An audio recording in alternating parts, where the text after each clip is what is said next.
Assalamualaikum warahmatullahi wabarakatuh. Perkenalkan, saya Mutia Zarazana dengan NPM 2412011516 selaku moderator pada presentasi kali ini. Kelompok kami akan mempresentasikan tentang implementasi nilai-nilai Pancasila dalam sistem peradilan di Indonesia. Tentunya saya tidak hanya sendiri, saya bersama dengan rekan-rekan saya. Ada Nurliza Daisu, ada Grace Alexandra, ada Ananda Aprilia, ada Alicia Giovanni, ada Nabila Putri Rainandi, ada Aisyah Naswa Salsabila, ada Rohi Dartuna Simalongo, ada Saskia Densia Dewanti, dan ada Leovi Pareswari. Baik, langsung saja materinya akan dibacakan oleh rekan-rekan saya. Kepada rekan-rekan saya persilahkan.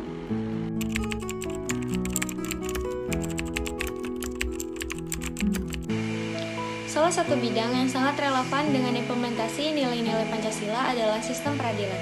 Sistem peradilan yang berbasis pada Pancasila harus mencerminkan keadilan sosial bagi seluruh rakyat Indonesia, serta memastikan bahwa penegak hukum tegak lurus dan berkeadilan.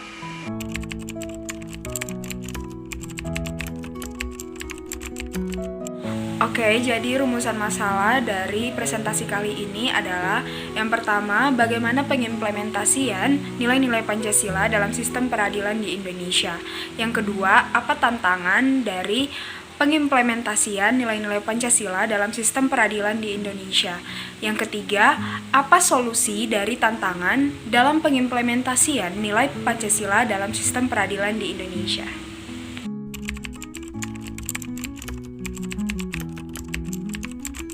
Pancasila adalah dasar negara serta falsafah bangsa dan negara Republik Indonesia. Terdiri dari 5 sila, berasal dari bahasa Sanskerta. Panca berarti 5 dan sila berarti prinsip. Pancasila sebagai dasar negara, yaitu pelaksanaan pemerintahan harus berdasarkan nilai-nilai Pancasila dan tidak boleh bertentangan dengan Pancasila.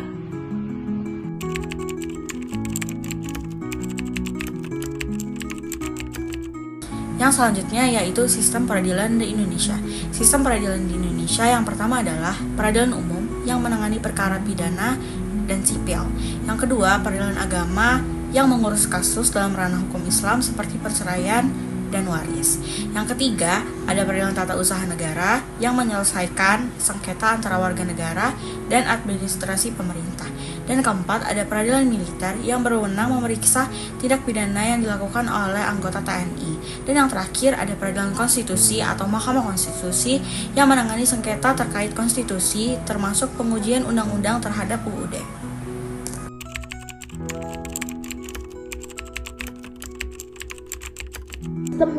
Sistem hukum Indonesia terdiri dari legal subteks, legal struktur, dan legal kultur. Tidak boleh keluar dari nilai-nilai dasar Pancasila yang mengedepankan prinsip ketuhanan dan kemanusiaan. Sujana Sekamto mengatakan bahwa kerangka proses penegakan hukum terdapat 5 faktor yang mempengaruhi, yaitu faktor hukum atau peraturan perundang-undangan. Faktor penegakan hukumnya yakni pihak-pihak yang terlibat dalam proses pembuatan dan penerapan hukumnya. Ketiga, faktor sarana prasarana dan fasilitas yang mendukung proses penegakan hukum. Keempat, faktor masyarakat. Dan kelima, faktor kebudayaan, yakni hasil karya cipta dan rasa yang didasarkan pada karsa manusia di dalam pergaulan hidup. Kelima faktor tersebut saling berkaitan yang merupakan esensi dari penegakan hukum dan menjadi parameter untuk menentukan efektivitas hukum.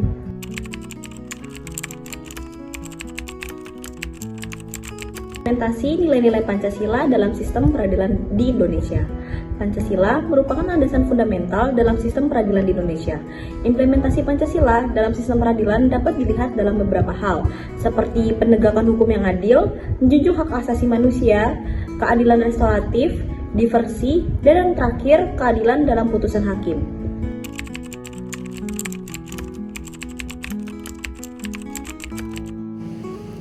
Tantangan dalam implementasi nilai-nilai Pancasila dalam sistem peradilan di Indonesia. Yang pertama ialah korupsi, yang kedua lambatnya sistem peradilan, yang ketiga rendahnya transparansi, yang keempat ketimpangan akses keadilan, kelima, lemahnya substansi undang-undang. Yang keenam, aparat penegak hukum yang tidak profesional. Dan yang terakhir, rendahnya fasilitas dan sarana yang tidak memadai.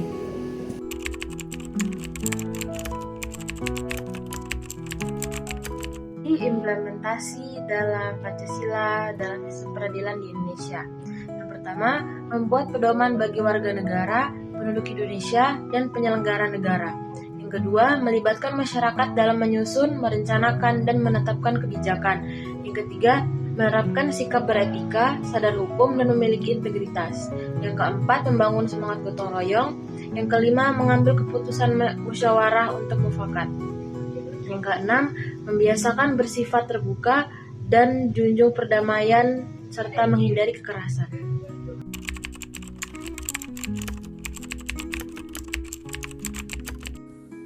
Berdasarkan pembahasan yang telah teman-teman saya uraikan, dapat disimpulkan bahwa implementasi nilai-nilai Pancasila dalam sistem peradilan di Indonesia dapat dilakukan melalui beberapa aspek, yaitu penegakan hukum yang adil, menjunjung hak asasi manusia, keadilan restoratif, diversi, dan keadilan dalam putusan hakim.